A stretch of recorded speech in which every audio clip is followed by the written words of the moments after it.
Hello दोस्तों, आज के सेशन में हम लोग निर्माण प्राप्त सुरेशपाल चौहान जी द्वारा लिखित एक कविता जिसका शीर्षक है भीमराव का दलित नहीं वह गांधी जी का हरिजन है। यह कविता मैं आप सभी लोगों के बीच प्रस्तुत करता हूँ। कुछ कविताएं होती हैं समाज को जागृत करने का काम करती है। हमारा समाज जिस तरह से दोगलापंथी का काम कर रहा है, इसमें कुछ लोग अपने आप को बंदिष्ट कहते हैं, लेकिन सारा काम उनके खिलाफ कर रहे हैं और धर्म के बहकावे में आकर के कुछ गलत कदम उठा रहे हैं। ऐसे समय में यह कविता जो कालजयी कविता है हमें एक रास्ता प्रदान करती है उनके विचारों पर चलने के लिए कि बाबा साहब क्या चाहते थे। उसी को सुरेशपाल चौहान जी ने कविता के माध्यम से प्रस्तुत करने का काम किया है, जिसका शीर्षक है भीमराव का दलित नहीं वह गांधी जी का हरिजन है।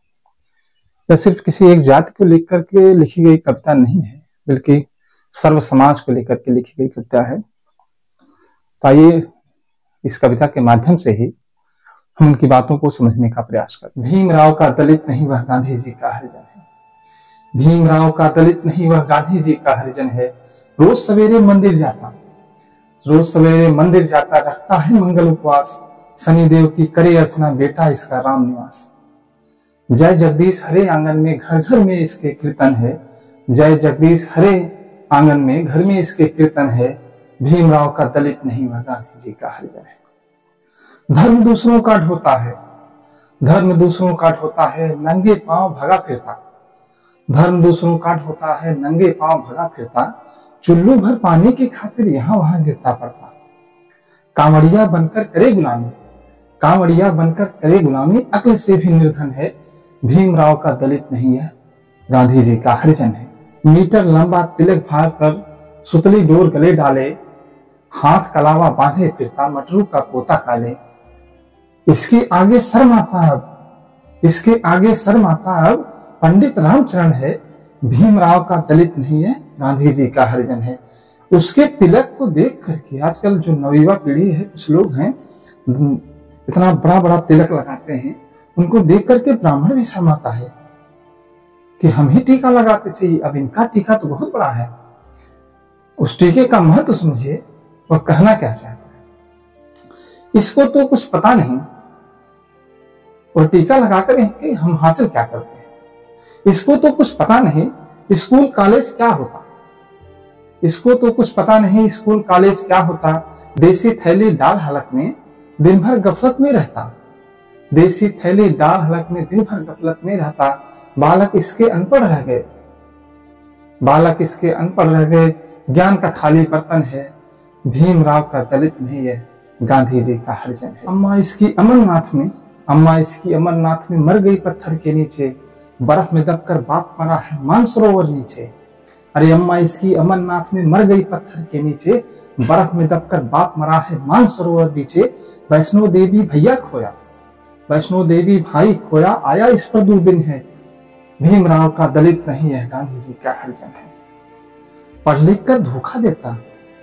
लिख कर धूर्त बना मक्कार है। आरक्षण लेता बढ़ कर कोठी बंगला कार है। अपनी जात छिपा कर रहता। बेटा इसका सर्जन है। भीमराव का दलित नहीं है गांधी जी का हरिजन है। सच्ची बात बताता कोई इसको उसी को आंख दिखाता है। भगवा रंग में सरोवर यह गीत राम के गाता है। हिंदू मुस्लिम के झगड़े में सबसे पहले यही आता है। हिंदू मुस्लिम के झगड़े में सबसे पहले दौड़ा आता है। भीमराव का दलित नहीं है गांधी जी का हरिजन है। भीमराव का दलित नहीं है गांधी जी का हरिजन। दलित साहित्य इसको तनिक निभाता। मौलिक चिंतन से प्यार नहीं। वर्ण व्यवस्था यह न जाने लिख लिख कर गया हार। होगा पंडित को पढ़ता जिसका झूठा दर्शन है। भीमराव का दलित नहीं है गांधी जी का हरिजन है। जुल्म इसकी कौम पर होते दिन रात। यह जात छुपा बैठा मंदिर सत्संग में। कर रहा अपने पूर्वजों के हत्यारों की पूजा। जिससे बचना है इसको उन्हीं के संग में। इसलिए कह गए बाबा साहब बार बार जुल्म करने वाले से ज्यादा गुनहगार है जुल्म सहने वाला, जुल्म करने वाले से ज्यादा गुनहगार सहने वाला। मुझे पढ़े लिखे लोगों ने धोखा दिया दिन रात, मुझे पढ़े लिखे लोगों ने धोखा दिया दिन रात। भीमराव का बौद्ध नहीं है, गांधी जी का हरिजन है। भीमराव का बौद्ध नहीं है, गांधी जी का हरिजन है। भीमराव का दलित नहीं है, गांधी जी का हरिजन है। इस कविता के माध्यम से हम लोगों को ये समझ में आया कि हम लोग वास्तव में चिल्लाते हैं कि हम अम्बेडकरवादी हैं, बौद्धिस्ट हैं, लेकिन हम लोग सारा काम उन्हीं के खिलाफ करते हैं। कहीं भी जरा सा भी मामला हो गया तो मस्जिदों पे चढ़ जाते हैं तलवार लेकर के। हम कोई भी मसला होता है एक साथ, हमारी बैकवर्ड एससी की जातियां कहीं नहीं इकट्ठा होती हैं। ये हिंदूवादी जो सवर्ण मानसिकता के लोग हैं, ये हमारे साथ कभी नहीं खड़े होते हैं। लेकिन जब मुस्लिमों से लड़ाना होता है तो उनको अपना बना लेते हैं और हम भी बड़े प्यार से उनके साथ मिलकर के मुस्लिमों के खिलाफ जंग छेड़ देते हैं, बौद्धिस्टों के खिलाफ जंग छेड़ देते हैं, मार काट मचा देते हैं। लेकिन उसके बाद होता क्या है, हमारा साथ कौन देता है? लेकिन जब आरक्षण की लड़ाई लड़नी होती है तो हमारे साथ खड़ा कौन होता है? हमें सोचना होगा। हम पढ़े लिखे लोग हैं, हमें अपने दिमाग का इस्तेमाल करना होगा। बगैर दिमाग के इस्तेमाल किए हमें अंधी दौड़ में शामिल नहीं होना है। हमें बाबा साहब के दिखाए रास्ते पर चलना है। इस कविता के माध्यम से मैं धर्म को किसी भी प्रकार से उसको आहत नहीं करना चाहता कि किसी धर्म में क्या है, लेकिन हाँ इतना जरूर है कि धर्म के बहकावे में मत आइए।